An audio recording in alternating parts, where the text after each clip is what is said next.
বকরিদের রাত্রে যদি থাকে এরকম চালের আইটের রুটি আর এই গরুর মাংস। আসসালামু আলাইকুম, আশা করি আপনারা সবাই ভালো আছেন, সুস্থ আছেন। বকরা ঈদের জন্যই আমি আগে থেকে বকরা ঈদের স্পেশাল গরুর মাংস আর চালের আইটের রুটি করব।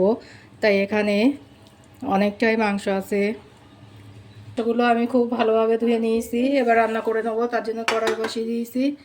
কড়াইটা গরম হয়ে গিয়েছে, এবার দিয়ে দেবো সরষের তেল। এখানে আমি 100 তেল দিয়েছি। দিয়ে দেবো কেটে রাখা পেঁয়াজ, তেজপাতা। পেঁয়াজটা লাল করে ভেজে নেব।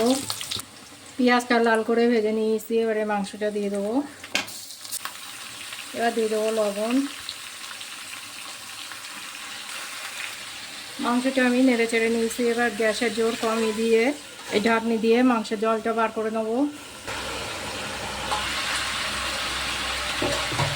বন্ধুরা, এই মাংস থেকে কতটা পানি বার হয়েছে, আমি কিন্তু এতে পানি ব্যবহার করিনি।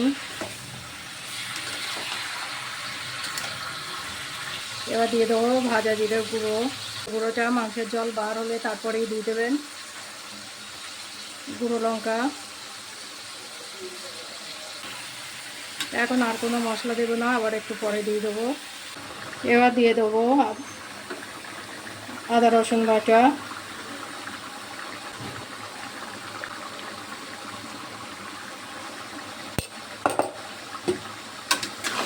আবার খানিকক্ষণ কষে নেবো।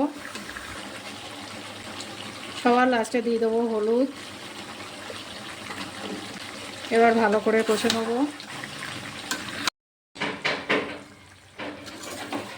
মাংসটা আমি খুব ভালো করে কষে নিয়েছি। এবার কুকারের মধ্যে দিয়ে দেবো। প্রেশার কুকারটা চাপিয়ে দিলাম। মাংসগুলো সব তুলে কুকারের মধ্যে দিয়ে দেবো। মাংসটা আমি কুকারে চাপিয়ে দিয়েছি আর অল্প একটু পানি দিয়েছি। এবার 4 থেকে 5টা সিটি দিয়ে নেবো।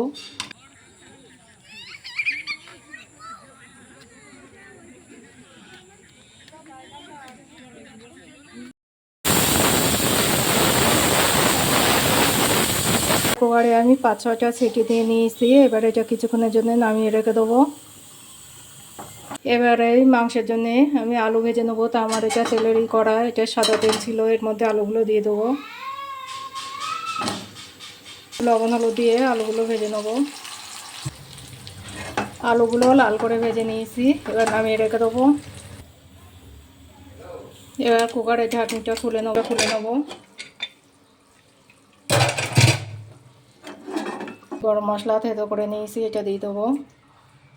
এ ভেজে রাখা আলুগুলো দিয়ে দেবো। সামান্য একটু পানি দিয়ে দেবো।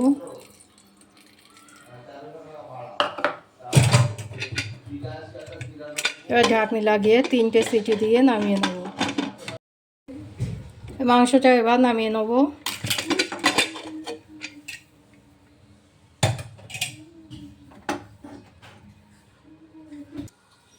আমার এই মাংসটা রান্না হয়ে গিয়েছে। এবার একটু ভাজা জিরের গুঁড়ো ছড়িয়ে দেবো। আমার এই রান্নাটা কেমন হয়েছে তোমরা কমেন্ট করে নিশ্চয়ই জানাবে। ওই মাংসটা একবার এভাবে রান্না করে খেলে এর স্বাদ আপনারা ভুলতেই পারবেন না। এবার চালের আটা রুটি করে নেব। এবার আমি চালের আটা রুটি করব, তার জন্য কড়াই বসিয়ে দিয়েছি। কড়াইয়ে দিয়ে দেবো পানি। পানিতে দিয়ে দেবো লবণ। পানিটা ফোটার জন্য অপেক্ষা করব। পানিটা আমি ভালো করে ফুটিয়ে নিয়েছি। আমি এখানে গোবিন্দভোগ চালের আটা নিয়েছি, আপনারা যে কোনো চালের আটা নিতে পারেন। এটা দিয়ে দেবো। গ্যাসের জোর কমিয়ে দেবো।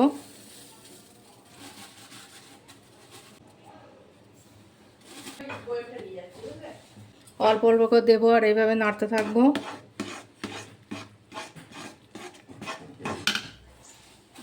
আমি সেইটাই তো তোর বলছি।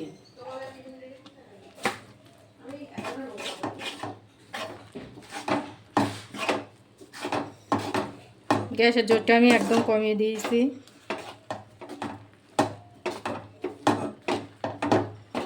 এটা আমি খুব ভালো করে তৈরি করে নিয়েছি। এবার নামিয়ে নেব।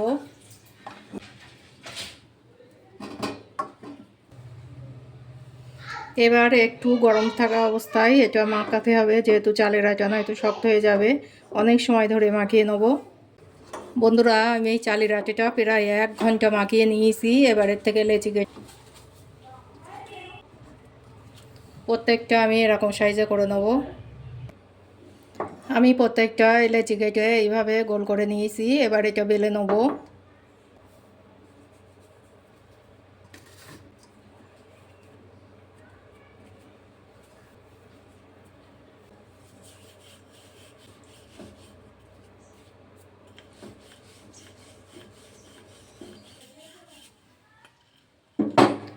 প্রত্যেকটা এইভাবে বেলে নেব।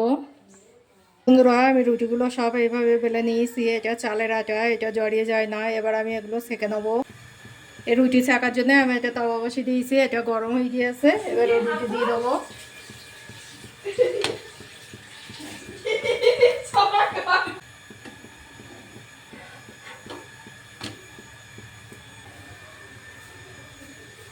রুটিটা খুব সুন্দর ফুলছে।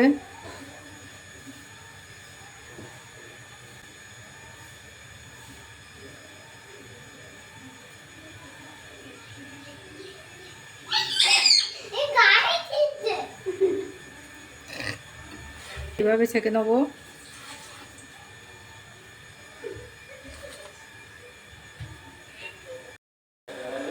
প্রত্যেকটা রুটি খুব সুন্দর ফুলছে।